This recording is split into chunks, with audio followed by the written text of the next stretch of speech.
Sir ഈ cinema കാണാൻ വരുന്നവര് മദ്യപിക്കാൻ പാടില്ല, നോൺ വെജ് കഴിക്കാൻ പാടില്ല എന്നൊരു അഭിപ്രായം വന്നിരുന്നു. ചേട്ടാ അതൊരു ഫേക്ക് ന്യൂஸா?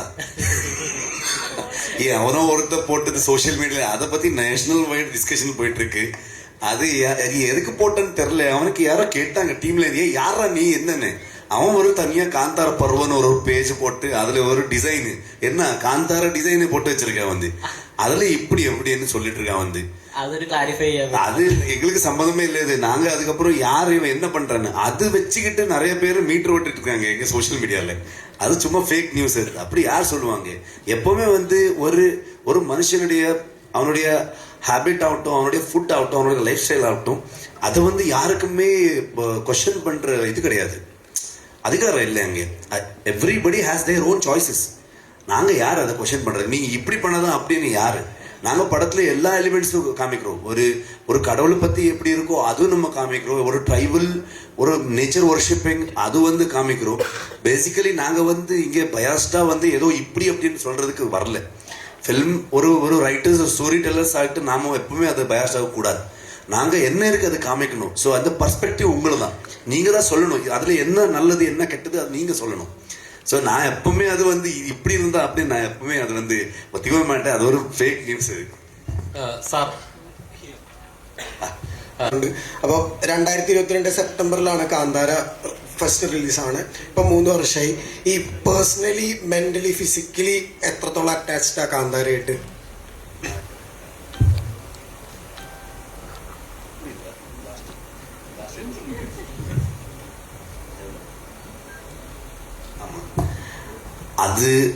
அது கேட்டிங்கன்னா நம்ம இமோஷ்னலி பிரேக் டவுன் ஆகும்னு நினைக்கிறேன். நான் வந்து அவ்வளோ emotionally, physically, mentally, like it is like 5 years right. நான் வந்து மொத்த டீம் வந்து நான் இவர் எல்லாருக்கும் வந்து ஒரு நாள் நைட்டு செகண்ட் லாக்டவுன்ல கூப்பிட்டு அரவிந்துக்கு மகா இப்படி ஒரு ஐடியா வந்திருக்குன்னு கூப்பிட்டேன். இவனுக்கு இவனும் எக்ஸைட் ஆகிட்டான். ப்ரொடியூசர் ஃபோன் பண்ணேன், அவரும் எக்ஸைட், எல்லாரும் எக்ஸைட் ஆகிட்டாங்க.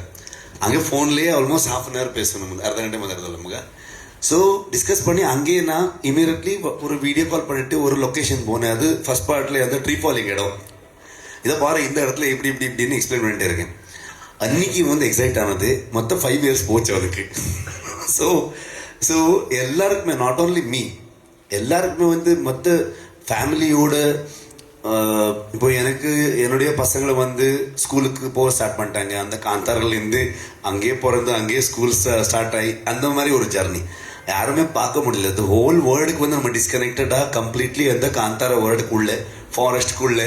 அதான் அப்படின்னு சொல்லிட்டு இருந்தாங்க. லைட்ஸ் எல்லாம் இங்கே தான் பார்த்துட்டு இருக்கோம். நம்ம வந்து ஒரு ஊர்லேருந்து ஒரு ட்ரைபு வந்து சிட்டிக்கு வந்தால் எப்படி இருக்கும் அந்த மாதிரி தாட்டில் தான் இருக்கும் நம்ம எல்லாம். இப்போ அவ்வளோ டிஸ்கனெக்டட் ஃப்ரம் வெளியே வந்து என்ன நடக்குதுன்னு தெரில. ரொம்ப ஐ திங்க் இப்போவும் வந்து யாருக்குமே தூக்கம் இல்லை. நாங்கள் வந்து ஆல்மோஸ்ட் 3 monthsலேருந்து போஸ்ட் ப்ரொடக்ஷன்ல எல்லாருமே, இவன் மட்டும் பெங்களா மட்டும் நல்லா தூங்கிட்டு இருக்கா, வேற இண்டஸ்ட்ரியில படம் பண்ணிட்டு இருக்கா, ஹைதராபாத்ல இங்கே எல்லாமே. நாங்கள் வந்து அரவிந்த் ஆகட்டும், சேட்டா ஆகட்டும், ராஜேட்டா, அஜினீஷ் இப்போ ஸ்டுடியோவில் இருக்காங்க. அவரு எனக்கு வேற ஆப்ஷன் இல்லை, நான் வரணும் இங்கே ப்ரமோஷனுக்கு. So it's like whole team 48 hours அந்த மாதிரி எல்லாமே தூக்கம் இல்லாமல் கண்டினியூஸ் ஒர்க் போயிட்டு இருக்கு. ஸோ மோஸ்ட்லி ஆஃப்டர் ரிலீஸ் எல்லாருமே 1 week 10 days அந்த மாதிரி வேறு தூக்கம் தான் பண்ணுவேன்னு நினைக்கிறேன். நான் வந்து എല്ലാവരും തൂങ്ങിടും മോസ്റ്റ്ലി. ഈ ഞങ്ങൾ മിസ് ചെയ്യുന്ന ഒരു ഋഷഭ് ഷെട്ടി ഡയറക്ടർ ഉണ്ടല്ലോ, സാഹിബ് റഷാലി ചെയ്ത, ക്രിക്ക് പാട്ടിയൊക്കെ ചെയ്ത ആ കൈൻഡ് ഓഫ് ഡയറക്ടറിന്റെ പ്ലാൻസ് ഉണ്ടോ ആഫ്റ്റർ? இந்த படம் வந்து ஆ கைண்ட் ஆஃப் டைரக்டர் தான் பண்ணது, அதே டைரக்டர் தான் பண்ணது. சேம் அந்த மாதிரி ஒரு எனக்கு அதான் பண்ண முடியும், அதான் பண்ண தெரியும், எனக்கு அவ்வளோதான். ஸோ இந்த ஸ்கேலில் வந்ததுன்னா நான் வந்து சேஞ்ச் ஆக முடியாது. I always want to make films like that. சர்க்காரி வந்து எனக்கு ரொம்ப ஒரு இமோஷ்னலி கனெக்டடான ஒரு படம். இப்போ காந்தாரா வந்து நீங்கள் இவ்வளோ பெரிய ஹிட் பண்ணிவிட்டு அதுக்கு இன்னொரு பார்ட் வந்து அதோட ஸ்கிரிப்ட் இவ்வளோ ஒரு ஸ்கேலில் வந்துருச்சு, அதை நம்ம பண்ணிட்டோம், ஓகே. ஆனால் எனக்கு வந்து எப்போவுமே அந்த ஊரில் இருக்கிற சின்ன சின்ன ஸ்டோரி பற்றி சொல்லணும், அதான் எனக்கு எப்போவுமே இம்பார்ட்டன்ஸ்.